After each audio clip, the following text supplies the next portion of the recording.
Welcome to a recent interview with Dr. Andrew Huberman, a world-renowned neuroscientist and professor in the Department of Neurobiology and Behavioral Sciences at Stanford School of Medicine.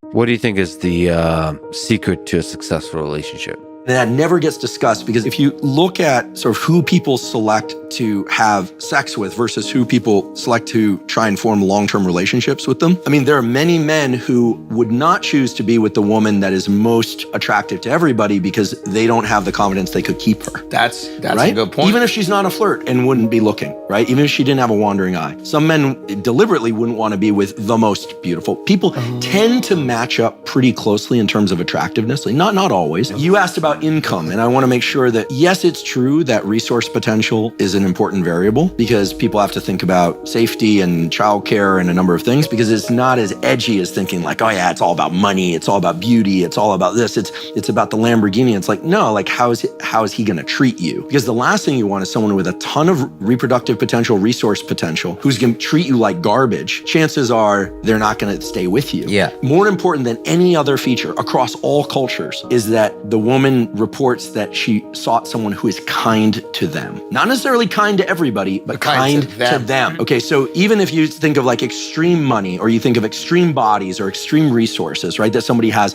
women in terms of who they tend to pair up with long term is shown up over and over again in the data is that their top priority is that someone be kind to them. In other words, they're not interested in being with someone who's really wealthy who treats them like garbage. And I think this gets lost because people think, oh, it's all about money. It's not all about money. It's about safety and kindness because you're talking about a long-term bond. Right. Now, then people say, well, what about this notion of gold diggers? And by the way, there are male and female gold diggers. It's about safety and resources. And this also varies by culture, whether or not women tend to work or not work. But overall, again, I don't mean to, be a dead horse with this, but it's really that kindness towards them is critical, but not necessarily kindness to everybody. Is that tied to reproductive success also? And that like if he's kind to me, he'll be kind to my kids and they have a better chance of surviving? Yeah, we're doing a bit of a just so story there. Like I don't know exactly what the experiment would look like, and I'm sure the experiment's been done, but I have to assume yes, right? Because the last thing you want is someone with a ton of reproductive potential, resource potential, who's going to treat you like garbage. Chances are they're not going to stay with you. Yeah. Or you're going to be there, but then they're going to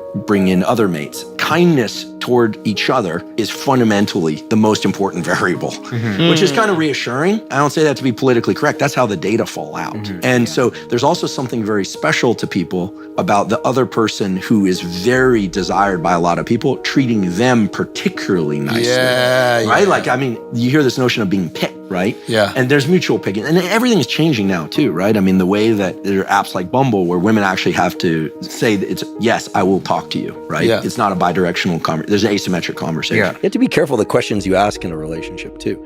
You have to make sure you really want that information. And it's not just about people's past, right? If you ask somebody how they really feel about something about you and they tell you, that may be soothing, it may be intensely stressful. Here's one thing I know for sure. For a relationship to work, you have to be brave. Again, not on the apps, but I'm fascinated by this because it's human dating behavior, but it's always going to be through the filter of biology. Well, maybe you can answer this. Can the brain outpace evolution? Where we have millions of years of evolution that men say, I'm attracted to these proportions that will nourish my kids the best. And women say, I'm attracted to these features that say he'll take care of my kids. Now society's changing in the last 70 years. Can your brain outpace your evolution, which has been hardwired for millions of years? So we have this real estate in our brain right behind our forehead called the prefrontal cortex, and it's your rule setting machine, okay? So you can create new rules for what's going to drive your behavior. Like we can decide that what's important in a given set of situations is blank.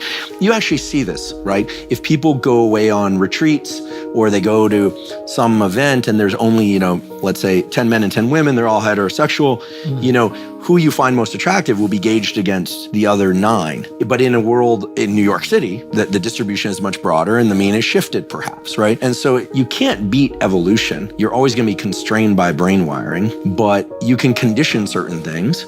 And also sometimes people are selecting for somebody who's really nice, really funny. We get along so well. I mean, there are other criteria, right? I'm just trying to get you to say it's okay for us to be shallow, really, at the end of the day. It's as okay to be shallow as being shallow is as important to you. There are people who, they have their list, right? They're like, I want to be with someone who graduated college, or I don't care, or I want to be with somebody who, is physically attracted to, et cetera, et cetera. I mean, the reality is that no matter how attracted two people are to one another, like at some point, it becomes becomes familiar. But there are certain people, like I'll just disclosure, I'm actually become in a relationship, monogamous relationship, actually become more attracted to the person I'm with. And I think it's something through the nose. It's like a pheromone thing. I become very conditioned to them. It's not that no one else becomes attracted to me, but I become very conditioned to them. I don't know that everyone's like that. I've only been me, but I know that there are some people that get really restless after they've been with the same person for a little while. And sometimes that's psychological, like they never got it out of their system. They married the first person they were with. And other times it could be physiological. To view the entire podcast interview, you can find the link in the description. Thanks for watching.